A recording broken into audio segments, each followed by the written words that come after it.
దేవుడు ఒక మాట చెప్తున్నాడు. దేవుడు ఒక మాట చెప్తున్నాడు. రేపటి రూపం నీకు తెలుసా అని అడుగుతున్నాడు ఆయన. ఎంతమందికి తెలుసో చేతులు ఎత్తండి. రేపటి రూపం ఏందో నీకు తెలుసా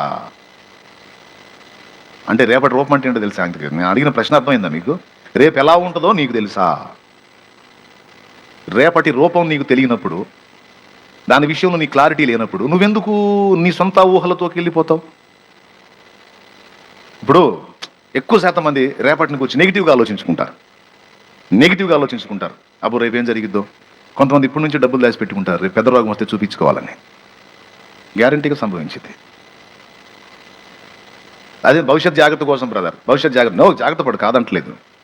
కానీ ఊహించే ఊహలు ఎలా ఉన్నాయో తెలుసా? రేపు ఎలా అయిపోయింది, రేపు అలా అయిపోయింది, రేపు నా కథ ఏమైపోయిందో, ఎలా మారిపోద్దో ఏమో అని రేపటిని గురించి దాని రూపం తెలియని మనం ఇప్పుడు వికృతంగా ఊహించుకోవటాన్ని దేవుడు అసహించుకుంటున్నాడు. నీకేం పిచ్చా?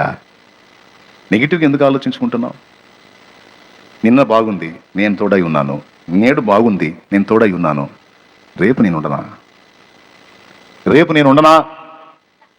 నా గురించి కాదులే ప్రభా, నా పిల్లల గురించి. నీకు నేనున్నాను, నీ పిల్లలకు నేను లేనా? ఉన్నాను కదా. నిన్నటికి దేవుడను, నేటికి దేవుడను, నేను రేపటికి కూడా దేవుడను.